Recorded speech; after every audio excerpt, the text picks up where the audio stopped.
l'agence So Wine présente So Wine Talks. La première série de podcasts analysant les tendances marketing et communication dans l'univers du vin et des spiritueux.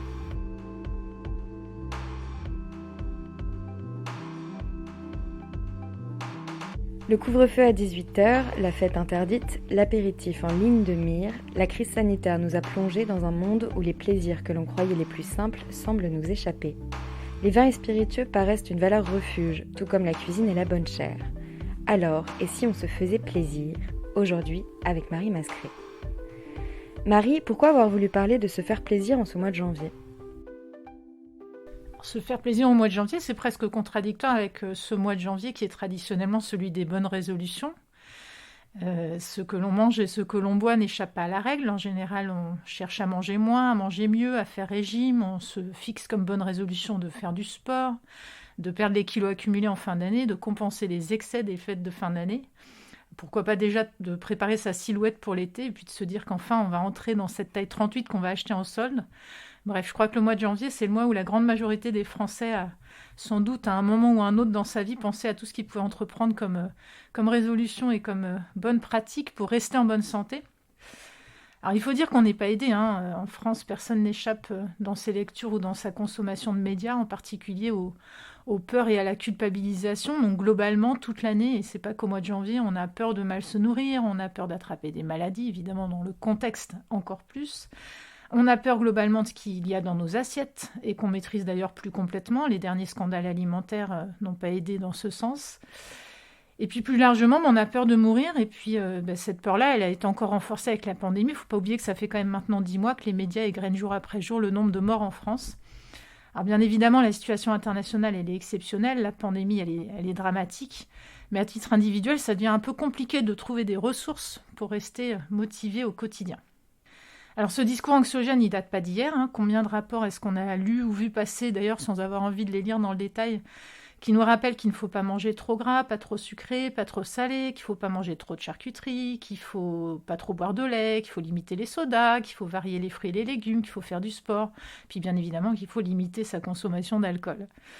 Alors, en France, peut-être d'ailleurs plus que dans d'autres pays, la prévention sur la consommation d'alcool, elle passe par la culpabilisation et par l'interdiction plus que par l'information, plus que par l'éducation et plus que par la responsabilisation finalement. Et je crois qu'il y a pas mal de voix qui s'élèvent aujourd'hui pour dire que trop d'interdiction, ça peut aussi être contre-productif.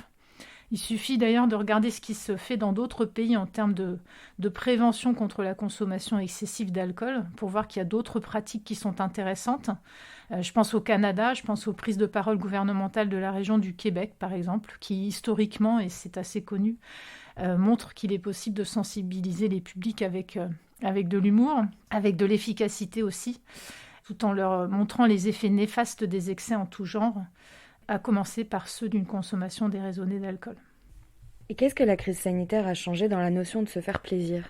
Alors, je crois que chacun, déjà, dans le contexte actuel, a compris qu'on devait même faire attention à soi, ça c'est une certitude, faire attention à son environnement, faire attention à ses proches, mais faire attention à soi, et puis réinventer peut-être sa manière de consommer. Alors évidemment, il n'y a plus les fêtes, il n'y a plus les mariages, il n'y a plus les événements festifs, les festivals et autres, mais pour autant, on a aussi besoin de prendre soin de soi, on a besoin de prendre du temps pour soi.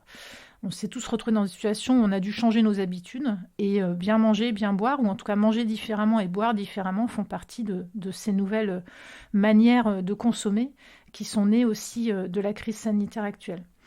Alors, dans ce contexte particulier, qui est le nôtre depuis l'an dernier, j'aime bien l'idée aussi de dire qu'il faut à un moment donné arrêter de culpabiliser. C'est-à-dire que cette crise fait qu'on doit aussi se permettre d'arrêter de justifier qu'on aime bien manger, qu'on aime bien les bons repas. On voit le succès qu'ont eu les cours de cuisine en ligne pendant le premier confinement. On voit la manière aussi dont les Français ont consommé de l'alcool pendant le confinement et les apéros Zoom y ont participé. Le premier confinement, il a montré que les Français consommaient moins mais mieux. D'ailleurs, c'est une tendance depuis pas mal d'années. On est passé d'un vin qui était un produit alimentaire à un produit qui est un produit de plaisir.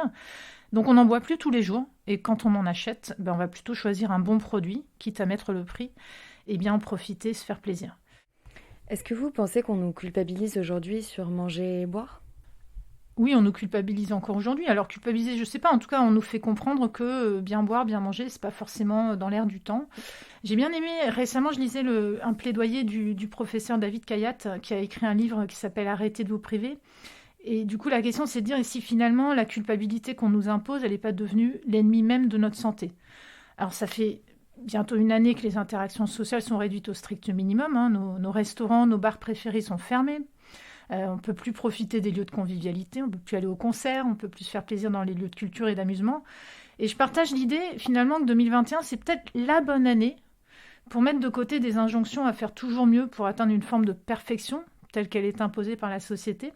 On a tous appris l'an dernier, un peu contraints et forcés, à prendre en main notre vie différemment, à nous adapter au contexte, à prendre de nouvelles habitudes. Et la bonne résolution, elle est peut-être là, dans la capacité que chacun d'entre nous peut avoir à s'adapter au contexte, aussi pour mettre de côté cette culpabilité, pour assumer ses envies et ses choix. Et ça se fait aussi dans la façon dont on se nourrit et dans le choix de ce que l'on boit. Alors oui, bien évidemment, il ne s'agit pas de consommer dans l'excès ou d'inciter à la consommation plus que de raison, mais pour une fois, on pourrait se dire qu'il revient à chacun de prendre ses responsabilités et puis de reprendre un peu de cette liberté qui nous manque tant, d'apprécier les plaisirs de la vie dont la nourriture et le vin font indéniablement partie.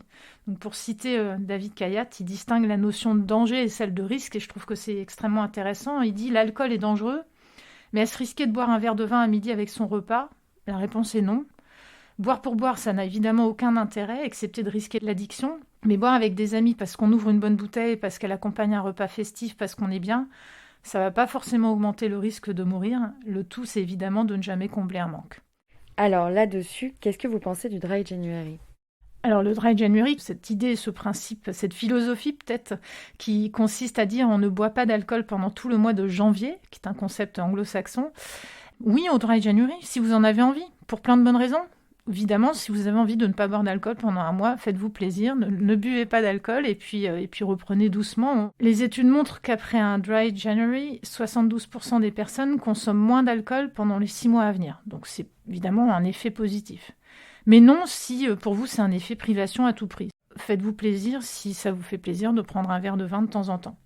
Je crois qu'au-delà du Dry January, la question qui se pose, c'est celle de la responsabilité et de la liberté de chacun. Alors si la question et l'injonction sociale résident dans la capacité à être heureux, ou en tout cas bien dans ses baskets et en phase avec soi-même, alors là, l'idée de profiter des plaisirs de la vie, a fortiori dans le contexte actuel, elle me semble particulièrement d'actualité. Et à l'heure où on nous demande de nous méfier de tout, à commencer par nos voisins, à l'heure où les moments de partage, j'ose même plus dire les fêtes, sont devenus portions congrues, je crois que chacun a aussi pris conscience de l'importance de prendre soin de lui et de son entourage, de ses amis.